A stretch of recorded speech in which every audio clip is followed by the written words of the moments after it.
So we're gonna talk a little bit. Um, is it this one? Yeah. Okay, so we're gonna talk a little bit about the games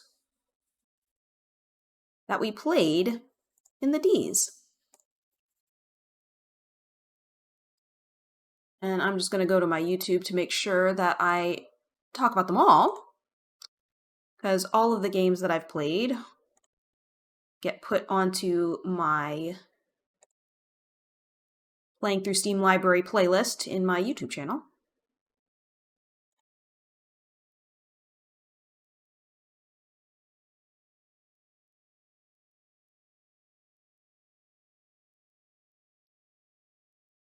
So the first Unplayed game, since I did my C retrospective, was The Cosmic Wheel of Sisterhood, which was technically a C, but I got it right after I was done with the C's, and I was like, we'll put that on here. I got it off of Steam directly for with a 20% off sale. And yeah, it's enjoyable if you like kind of tarot mystical things and that sort of choose your own adventure vibe. It's cool. I really liked the artisticness of being able to design your own tarot or oracle cards. And yeah, I'm interested to complete that one later, although I have not played it since the stream, so make of that what you will. The first proper D was Darkest Dungeon. It is kind of the classic multi-hero roguelike turn-based RPG. Honestly, it was a little bit too complex for me. I felt stressed when I was running it, and I don't think I will play it again. But if you like that kind of complexity, then, and it has like, very gothic vibes and stuff, yeah, I it's definitely a good game. I think it just was not for me. The next game that I played was Dead by Daylight, and ultimately I could not handle the moving around and stuff that I had to do, and also is a little bit hard on my hands. Even though they have gotten rid of a lot of the mashing things that used to be part of the controls, it still was just a little bit much for me. And I love watching Dead by Daylight, but I just don't seem to be able to play it. The next Unplayed game was Dear Esther Landmark Edition. It is a remastered walking simulator, and got it off Humble Bundle. Really boring. I don't think I will play it again, especially since it is a first-person view, and I cannot seem to handle first-person view anymore without getting sick to my stomach. It was beautiful if you like that kind of thing and you like walking simulators. It seems like it's a decent one, but yeah, I found it very boring personally. Death Squared was a puzzle game. That's actually a cooperative puzzle game, but you can play it single player, and you just control one cube with one hand and the other cube with the other hand, and you try to move them on a grid into a circle, but there's obstacles and stuff like that. And that was really fun, and I would actually really like to try playing with somebody else. I would recommend that game. It's a fun puzzle game. I was just starting to get to the level of difficulty of, I don't know if I can really progress easily. But yeah, I could definitely see myself playing this again. Detroit Become Human. I had a little bit of a hard time getting started on my computer, but once I did get it started, I think it's a great kind of, I don't necessarily want to say visual novel, but kind of. It's choices matter, and I really liked the sci-fi setting. It seemed like a very deep and rich story, and obviously the animation is top notch. Like photorealistic, which is why it took so long to install on my computer. And yeah, I liked this one a lot.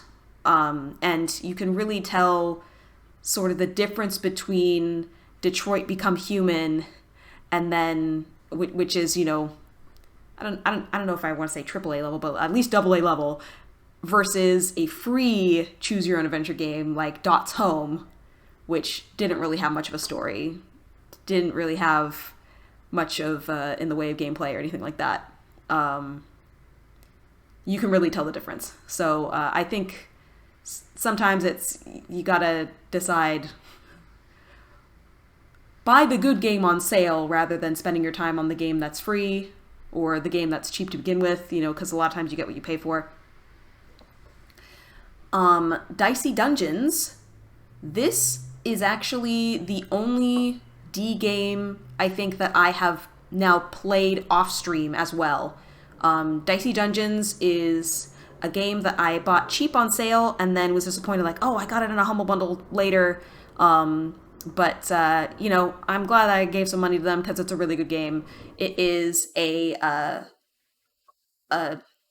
guess it's a deck builder roguelite, but it has dice as part of it. So you roll dice and you use those dice to power up your moves. And it's rather than having cards in a deck that you shuffle and then draw every turn, it's like a backpack builder. So you have certain moves that you can use at all times. And then the random factor is the dice rolls that you get. So a little bit different than anything I'd played before, but I really enjoyed it. I played through the tutorial, the warrior, the thief, and the robot on stream, and then proceeded to play the other characters, the architect and the witch, off stream. And yeah, it's a fun game. I'd say worth the money. Enjoyable if you like roguelike type things. Disaster Band. This one, my description, a humor-based rhythm game. It's funny because it sounds bad.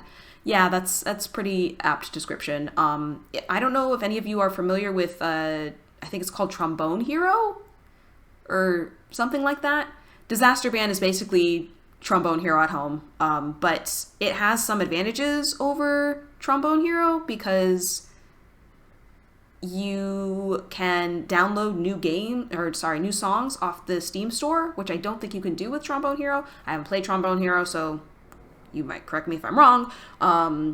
Trombone Hero is in the T's, way down the list. I just happened to see a streamer play that game before. But I don't think I'll ever play Disaster Band again. It was really hard on my hands trying to click so much. And yeah, I think it's like a party game, if you have friends you want to play with and be funny for a little bit. Yeah, and I will say that Disaster Band is like half the price of Trombone Hero, so might be worth getting that one instead if you're thinking about. Disco Elysium. Disco Elysium is a drunk, sad police detective making drunk, sad choices. He is amnesiac because he drank so hard and needs to go try and solve a murder. It's a very dark story. Again, it's sort of like a choose your own adventure thing. And it seemed very interesting to me at first, but oh my god, it's so depressing that I just don't think I can continue it for emotional reasons. It seems like it's very well built, like the mechanics seem like they work really well. It's an RPG, like you have a skill tree and stuff that you can, level up to improve your chances on things. Like, yeah, basically RPG, choose adventure, well designed. It was well reviewed by IGN, which is the bundle that I got it in. It was IGN's 9 and above on Humble Bundle. I just can't do it because it's so sad. Very sad and macabre. But if you're into that sort of thing, I highly recommend, because it seems like it's very well designed. Next one is Dog Sled Saga. This was part of like the first game bundle that I got on Humble Bundle, which was You Can Pet the Dog. And you can indeed pet these dogs.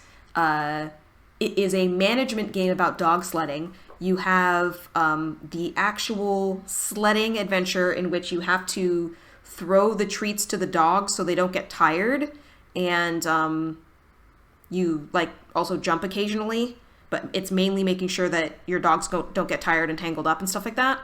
And then when you're not racing, you're trying to train your dogs or rest them, or purchase new dogs or get sponsors in order to like make your team the best that it can be. It's very cute pixel art. The doggos are adorable. I don't think I'll play the game again just because I do not like management games. I just don't like them. It feels like work. Yeah, as management games go, I will say I think this was one of the more enjoyable ones that I've played. I just don't like management games. Dominion is a digitized version of the apparently popular deck building game. I had never heard of the game before seeing it on Steam. It's free on Steam, and then they get you on the DLC if you want to like have more cards, which, you know, kind of like a free to start model, which I can appreciate. Dominion is super fun. I lied. Dicey Dungeons is not the only one I've played off stream. I've also played Dominion again off stream. Basically, the goal of the game is you are drafting your cards from a pool against your opponent, and you're trying to get the best deck that you can in order to get the most virtue points. They're not actually called virtue points. Victory points? I think they're victory points. And part of how you can do that is by getting properties. But the properties themselves don't have effects like a lot of the other cards that say, oh, draw 3 or blah, blah, blah. So that makes it so you have to kind of balance, well, you want to have enough victory points, but you also need to have cards to fuel your engine to get victory points. So very interesting strategy game. I liked it a lot. It's free. Download it. Like, if you like deck building games at all, just download it and try it out. It's fun. Dots Home was also a free game, but yeah, you can play through it if you want. It is a story about an African American family through generations and trying to make choices about whether to advance oneself and one's family or try to be part of a community and maybe grow more slowly that way, and the trade-offs of that. It was only like an hour long if you want to try playing it, and it's free. Or you can also just watch my video because I played through it, and once you get one ending, you can see the other 2 endings if you want. So I have all 3 endings on there, and yeah, if you want to do that. But yeah, it definitely was pushing a message more than having a very gripping story. And I mean, you can have a message while still having a gripping story.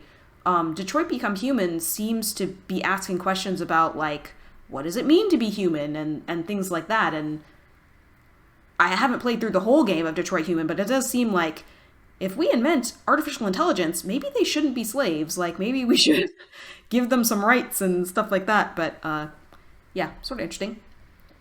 Dr. Livingstone, I presume, is a reverse escape room. Solve puzzles to get further into the house. Seemed interesting. I bought it a couple years ago because I had seen Dragon Gem stream it, and it seemed like it was really interesting. I didn't realize that it's real Myst style rather than original Myst style. So you are moving the camera all around, and it's harder to find what you need to click on than something like Zero Escape, where it's a static screen and you just move from screen to screen. I prefer that kind of escape room, again, because first-person view makes me feel dizzy and sick to my stomach. So I had to give up after 30 minutes. I did like the tutorial room, and that was basically as far as I got. So it seems like it's well-designed, maybe? But I couldn't really get that far. And then finally, we played this game today, which was Dungeon Top Spellsword Cards, or Spellsword Cards Dungeon Top, depending on how you want to say it. And I do think I will probably play Dungeon Top again. It's a less complicated Darkest Dungeon, so that seems good to me. I like that it at least seems like you don't have to do things in between the runs and the dungeons like you do in Darkest Dungeon, which is part of why I didn't like Darkest Dungeon, because it has that kind of management aspect in between your runs, and I'm like, I'm not interested in that. Miss LeCane says you should really do reviews on YouTube and Steam, how in-depth you go, ×3. Yeah, like maybe instead of just giving my off-the-cuff thoughts like I do at the end of each letter, I should do like more detailed and scripted game reviews, is maybe what you're saying. But yeah, so that was the D's. And we are now have ads scheduled in 5 minutes, so I think we're going to go ahead and run that ad, and we'll just switch over to some magic for the rest of the morning. So I will BRB in about 3 to 5 minutes.